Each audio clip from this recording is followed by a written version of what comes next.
Hello बच्चों, let's read the following question. A portion of a tube shown in the figure में हमें एक tube का portion show किया गया है. Fluid is flowing from cross section area A1 to A2. Cross section area A1 से लेके A2 तक एक फ्लूइड जो है वो फ्लो कर रहा है. क्वेश्चन में बोल रहे हैं the two cross sections are at a distance L. दोनों का जो डिस्टेंस है वो L है एक दूसरे से from each other. The velocity of the fluid at the section A2 is GL/2. A2 पे जो वेलोसिटी है वो GL/2 का रूट के इक्वल है. If the pressures at A1 and A2 are same, A1 and A2 दोनों पे pressure same है, then the angle made by the tube with the horizontal will be. तो हॉरिजॉन्टल पे एंगल कितना बनेगा, थीटा का वैल्यू क्या होगा 37 degree, sine inverse 3/4 53 degree or cos inverse 3/4. First of all, we will talk about the key concept of the question. इस question में use की कॉन्सेप्ट क्या है. तो इस क्वेश्चन को हम सॉल्व करेंगे with the help of Bernoulli's equation. With the help of Bernoulli's equation. According to Bernoulli's equation, जो टोटल एनर्जी होगा फ्लोइंग फ्लूइड का, टोटल एनर्जी ट्यूब के थ्रू जो फ्लूइड फ्लो करेगा उसका, वो किसके इक्वल होगा, pressure energy plus potential energy per unit volume, potential energy per unit volume and plus kinetic energy per unit volume, kinetic energy per unit volume के equal होगा. इन तीनों के सम के इक्वल होगा टोटल एनर्जी. एंड जो इसका total energy है वो क्या होता है, कांस्टेंट होता है. तो यहाँ से हम क्या लिख सकते हैं, प्रेशर एनर्जी होता है P, पोटेंशियल एनर्जी होता है rho g h and kinetic energy होता है हाफ रो V स्क्वायर. इन तीनों का जो सम होगा that will be equals to a constant term. सबसे पहले हम बात करेंगे इक्वेशन ऑफ कंटिन्यूटी का. Equation of continuity. According to equation of continuity, we can write A1 into V1 is equals to A2 into V2. अब A1 A2 क्या है, cross sectional areas दिए गए हैं. V1 V2 हम कंसिडर कर रहे हैं इस पॉइंट पे वेलोसिटी एंड इस पॉइंट पे वेलोसिटी. अब यहाँ से जो A1 है उसको as it is A substitute किया इंटू V1. A2 का वैल्यू कितना है, 2A के इक्वल है, तो ये आ गया 2A इंटू V2.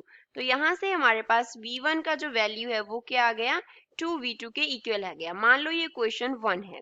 अब ये फर्स्ट पॉइंट है, ये सेकंड पॉइंट है, point number 2, this is point number 1. अब हम बर्नौलीज इक्वेशन लिखते हैं. अकॉर्डिंग टू बर्नौलीज इक्वेशन हमारे पास क्या होगा, फर्स्ट पॉइंट पे प्रेशर प्लस यहाँ पे पोटेंशियल एनर्जी रो जी H1, इसका हाइट H1, प्लस यहाँ पे kinetic energy half rho velocity का square, velocity is V1 is equals to second point पे प्रेशर P2, सेकंड पॉइंट पे potential energy rho g H2 plus kinetic energy half rho V2 square. अब question में दिया है कि दोनों points पे जो प्रेशर है, यहाँ पे अगर P1 है और यहाँ पे अगर P2 है, तो क्वेश्चन में हमें दिया गया है कि जो P1 है वो P2 के इक्वल है. अगर हम P1 एंड P2 को इक्वेट कर देंगे तो ये दोनों साइड्स कैंसिल हो जाएंगे, तो क्या रह गया, रो जी H1. अब इसको भी सॉल्व करते हैं. फर्स्ट पॉइंट की जो हाइट है वो बिल्कुल वहां से हम शुरू कर रहे हैं, तो इसकी जो हाइट है H1 उसको हम 0 कंसिडर कर लेते हैं. तो सेकंड पॉइंट की जो हाइट होगी H2 वो कितनी होगी, अब 1 से लेके 2 तक का जो डिस्टेंस है वो क्वेश्चन में हमें L दिया है, तो H2 कितना होगा, that will be equals to L into sine theta from the Pythagoras theorem. तो यहाँ से हम लिखेंगे P1 P2 से कैंसिल हो गया, रो जी H1 0, तो रो जी H1 टर्म 0 हो गया, 1/2 रो V1 का स्क्वायर है, from equation 1 we can write 2V2, इसका क्या हो जाएगा square is equals to P2 cut गया, रो जी H2 आ गया as it is plus 1/2 rho V2 square. अब यहाँ पे हमने यूज किया है V1 is equals to 2V2. Further यहाँ से हम क्या लिख सकते हैं, that 1/2 rho into 4 V2 square is equals to rho g H2 का value L sine theta plus 1/2 rho V2 square. अब रो तीनों टर्म्स में से कैंसिल हो जाएगा, तो क्या रह गया, यहाँ पे भी 2 एंड 4 कैंसिल हो गए, तो ये बन गया 2V2 स्क्वायर माइनस ये टर्म क्या आ जाएगी, लेफ्ट हैंड साइड आके माइनस हो जाएगी, 1/2 V2 square is equals to रो तो कैंसिल हो गया GL साइन थीटा। तो यहाँ से हम क्या लिख सकते हैं, that GL sine theta is equals to 2 से 1/2 माइनस करेंगे तो हमें मिलेगा 3/2, 3/2 साथ में क्या आ गया V2 स्क्वायर। अब क्वेश्चन में जो V2 का वैल्यू हमें दिया गया है that is square root of GL/2 के इक्वल दिया गया है। तो जो हमने इक्वेशन लिखा उसमें हमारे पास क्या बन जाएगा, लेफ्ट हैंड साइड पे है GL sine theta, right hand side पे 2 V2 स्क्वायर है, 3/2 V2 स्क्वायर है, तो स्क्वायर से स्क्वायर रूट कैंसिल हो गया, साथ में आ गया GL/2।